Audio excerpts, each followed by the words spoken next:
सावन के महीने में व्रत करने वाले सभी व्यक्ति इन बातों का ध्यान रखें। कौन कौन से मसाले भूल कर भी नहीं खाना चाहिए, वरना हमारा व्रत खंडित हो सकता। कौन से फल सब्जी नहीं खाने चाहिए, और सबसे ज्यादा सवाल आते हैं कि कितनी बार खाना चाहिए। क्या सूर्यास्त के बाद हमें भोजन नहीं करना चाहिए, व्रत फलाहारी वाला भी?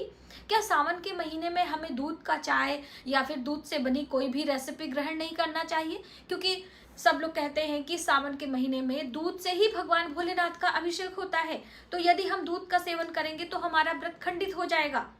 क्या ऐसी मान्यताएं हैं?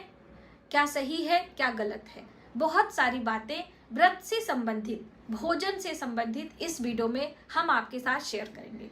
नमस्कार, वेलकम टू माय चैनल। मैं हूं मनीषा। दोस्तों, आज की वीडियो बहुत ही महत्वपूर्ण है। आज हम जानेंगे कि व्रत उपवास में कौन कौन से मसाले, कौन से फल सब्जियां और कितनी बार खानी चाहिए। साथ में ये भी हम आपको बताएंगे कि क्या हम दवाइयां लेकर अपने व्रत को कंटिन्यू कर सकते हैं अथवा नहीं। आप सभी को सावन माह की ढेरों शुभकामनाएं। आपके जीवन में भगवान भोलेनाथ, माता पार्वती की कृपा सदैव बनी रहे, उनका आशीर्वाद, उनका सब कुछ आपके परिवार पर सदैव बना रहे, यही भोलेनाथ से प्रार्थना है। तो चलिए देर न करते हुए अपने वीडियो की शुरुआत करते हैं। हम बात कर रहे हैं सावन के महीने में व्रत उपवास में क्या खाना चाहिए। तो सावन के महीने में ज्यादातर सावन सोमवार का व्रत किया जाता है।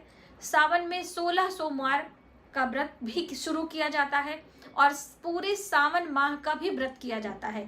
तो देखिए, अपने अपने प्रांत के अनुसार भी कुछ चीजें निश्चित की जाती हैं। जैसे हम यहाँ महाराष्ट्र की बात करें तो यहाँ पर साबूदाना खाया जाता है, और हमारे उत्तर भारत में साबूदाना निषेध माना जाता है।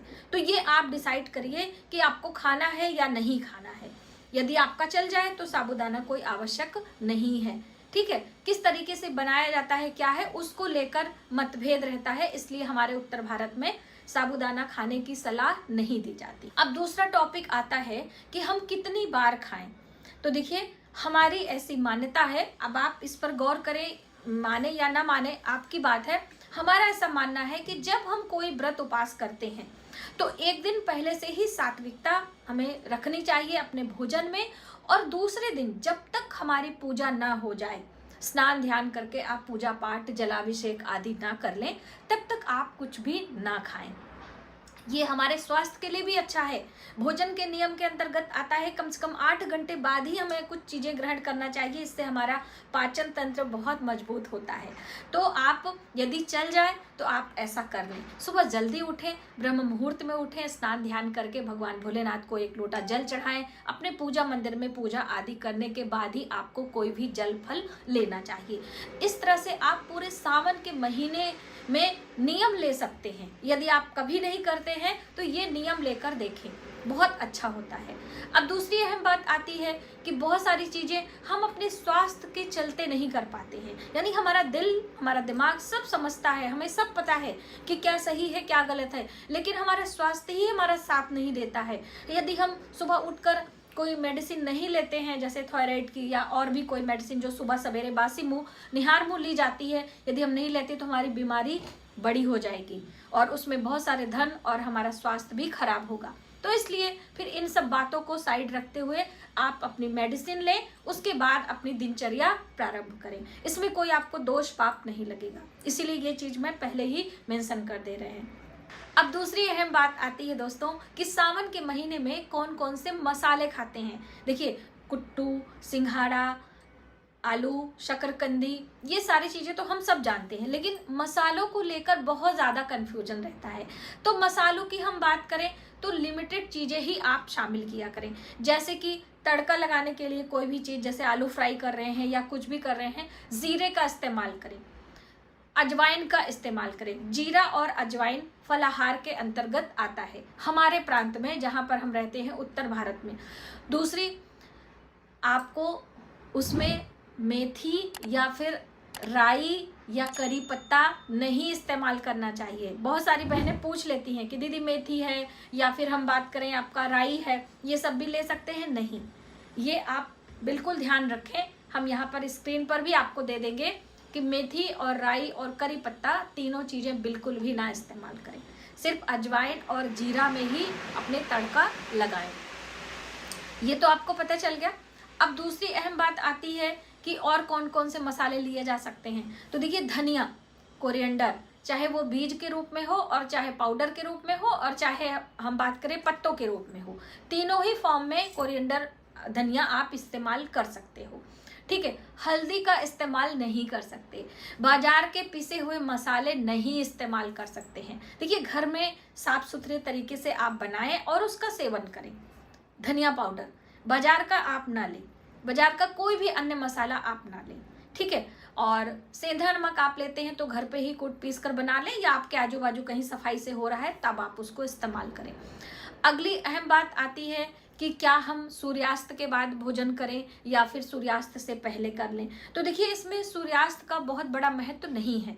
जो लोग 16 सोमवार का या सोमवार का व्रत करती हैं, हाँ जो लोग पूरे सावन महीने का व्रत करते हैं, यानी सावन महीने में सात्विक चीजों को ग्रहण करते हुए एक समय भोजन करते हैं, वो लोग सूर्यास्त का ध्यान रखें कि यानी दिन भर हम व्रत करेंगे और जब सूर्यास्त हो जाएगा तब एक थाली सादा भोजन जिसमें आपका सारा कुछ रहता है, दाल चावल रोटी सब्जी सब खाते हैं। बहुत सारे लोगों को मैंने सुना है, और बहुत सारे लोग केवल सब्जी और पूरी खाते हैं, नमक का त्याग करते हैं, हलवा पूरी खाते हैं। तो ये अपने अपने प्रांत के अनुसार अपने अपने नियम लोग बना लेते हैं कि भाई हमें ये आसानी होगी और यही चीज खा के हम पूरे सावन के महीने में व्रत करना चाहते हैं। तो ये एक अलग बात है। ठीक है, ये चीजें हो गई। मसालों में काली मिर्च का सेवन और हरी मिर्च का सेवन और लाल मिर्च के सेवन में बहुत बड़ा कंफ्यूजन है। जैसा कि नवरात्रि व्रत और शिवरात्रि व्रत फलाहार में मैंने आपको वीडियो पहले से भी दी है, तो उसमें बहुत सारे प्रश्न आते हैं कि दीदी लाल मिर्च खाएं, हरी मिर्च खाएं कि काली मिर्च खाएं। तो देखिए जो शास्त्रों में वर्णित है कि कौन कौन सी चीजें व्रत फलाहार के अंतर्गत आती हैं, तो उसमें काली मिर्च का जिक्र सबसे ज्यादा है। काली मिर्च किसी भी व्रत में खाया जाता है, हरी मिर्च का भी सेवन किया जाता है। हाँ लाल मिर्च के बारे में थोड़ा सा कंफ्यूजन है। लाल मिर्च तमस गुणलीय होता है, यानी उग्रता का प्रतीक होती है। तो इस वजह से हम जब भोजन मतलब आप व्रत कर रहे हैं तो सात्विक चीजें हम खाते हैं, तो उसमें लाल मिर्च का निषेध बताया गया है इस तरह से। अब वैसे आप सोचें तो हरी मिर्च से ही लाल मिर्च बनती है। हम ग्रहों की बात कर लें तो हरी मिर्च बुध ग्रह को रिप्रेजेंट करती है और लाल मिर्च मंगल को रिप्रेजेंट करती है, और मंगल उग्रता का प्रतीक होता है। तो बस इस कारण से उसे निषेध किया गया है। ठीक है, बाय द वे जाने अनजाने में आपने कभी खाया होगा तो आप मन में कोई ग्लानि ना रखें कि हमारा व्रत खंडित हो गया है। व्रत खंडित अनाज की चीजों से होता है। ठीक है, तो अनाज की कोई भी चीज न लें। हाँ समा के चावल के बारे में भी बहुत सारे प्रश्न आते हैं कि दीदी समा के चावल हमारी तरफ पहाड़ी इलाके में खाए जाते हैं। तो देखिए हमारे उत्तर भारत में नहीं खाया जाता। अभी हम बहुत दिनों से महाराष्ट्र में रह रहे हैं, यहाँ भी समा के चावल नहीं खाते हैं।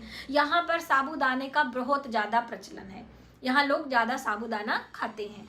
ठीक है, तो अभी समा के चावल आप ना खाएं, उसके जगह पे कुट्टू और सिंघाड़े के आटे का इस्तेमाल आप कर सकते हैं। इससे कोई भी रेसिपी बना सकते हैं। ठीक है, अब दूसरी अहम बात आती है कि इन सब चीज़ों को हम बनाएंगे किसमें, कौन सा घी तेल इस्तेमाल करेंगे, ये भी मन में सवाल आता है। तो चलिए ये भी मेंशन कर देते हैं कि आप इस सब चीज़ों को बनाने के लिए, रेसिपी तैयार करने के लिए मूंगफली का तेल, पीनट ऑयल बहुत आसानी से मिल जाता है, आप इसका इस्तेमाल करें।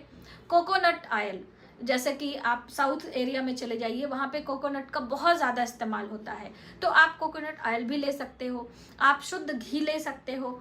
ठीक है, आप इन सब चीज़ों को लेकर अपनी रेसिपी को तैयार करें। ये आपका क्लियर हो गया। और सेंधा नमक अपने स्वास्थ्य के अनुसार है, आप खा भी सकते हैं। अगर आपका स्वास्थ्य नहीं अच्छा है, डायबिटिक पेशेंट वगैरह है, तो आप नमक ले सकते हैं। ठीक है, दो अहम बात हो गई। अब कितनी बार खाना चाहिए, जैसे पहले ही मैंने वीडियो में आपको बताया कि आप सुबह सवेरे पूजा करने के बाद ही कोई जल फल चाय पानी लीजिए, उसके पहले कुछ ना खाएं। यदि आपको कोई प्रॉब्लम है तो मेडिसिन वगैरह चाय पानी आप ले सकते हैं, फिर इसमें सोचने की बात नहीं है। हम दिन में 2 बार खाने का नियम लेंगे। जैसे जो लोग पूरे सावन का व्रत करते हैं वो एक समय अनाज खाने का नियम लेते हैं ना, इसी प्रकार से हम व्रती जो सावन का सोमवार या 16 सोमवार व्रत कर रहे हैं वो लोग 2 बार भोजन का नियम लेते हैं। भोजन यानी फलाहार, भोजन से मतलब अर्थ अन्न का नहीं है। फलाहार आप 2 बार, यानी कि सुबह सवेरे पूजा अर्चना करने के बाद एक बारी आप चाय वगैरह उसके साथ में कुछ भी मूंगफली, मखाने, ड्राई फ्रूट्स आदि ले लीजिए। कोई ये सब ना लेके फल भी ले लीजिए। और फिर करीब 3 बजे या फिर 2:30 बजे आप कोई थोड़ा हैवी आहार ले लीजिए। शाम की पूजा अर्चना करने के बाद फिर कोई हल्का आहार लेकर आप अपने व्रत को कंप्लीट करें। इस तरह से आप सिर्फ 2 बार खाएं तो ज़्यादा अच्छा है। कम से कम बार खाया जाता है, लेकिन लोग 2 बारी चाय 2 बारी नाश्ता कर ही लेते हैं। ठीक है, तो मुझे उम्मीद है कि छोटे छोटे कन्फ्यूजन को दूर मैंने किया होगा और आप सभी दूध का सेवन कर सकते हैं, कोई परेशानी नहीं है। आप भगवान भोलेनाथ का जलाभिषेक कर रहे हैं तो भी आप कर सकते हैं, लेकिन आपके मन में ऐसा भाव है कि हमें नहीं सेवन करना चाहिए तो एक अलग बात है। हरे पत्तेदार चीज़ों का भी सेवन आप सावन के महीने में ना करें। जो लोग सावन का व्रत कर रहे हैं उन्हें पता है कि मसूर की दाल, बैगन, कोई अन्य प्रकार की जो दालें होती हैं, ये सब दाल भी हम सावन के महीने में नहीं खाते हैं। तो आज की वीडियो में आपने जाना कि कौन कौन से फल, सब्जी, मसाले हम सावन के महीने में 16 सोमवार या फिर हम बात करें आपका सोमवार का व्रत है इसमें ले सकते हैं और क्या चीज़ें खाने से हमारा व्रत खंडित होता है। तो आज की वीडियो में बस इतना ही। यदि हमारी जानकारी आपको थोड़ी सी भी हेल्पफुल लगे तो प्लीज़ वीडियो को ज़्यादा से ज़्यादा लोगों में शेयर करें। मुझे उम्मीद है कि ये वीडियो आपके लिए काफ़ी हेल्पफुल होगी। जय माता दी।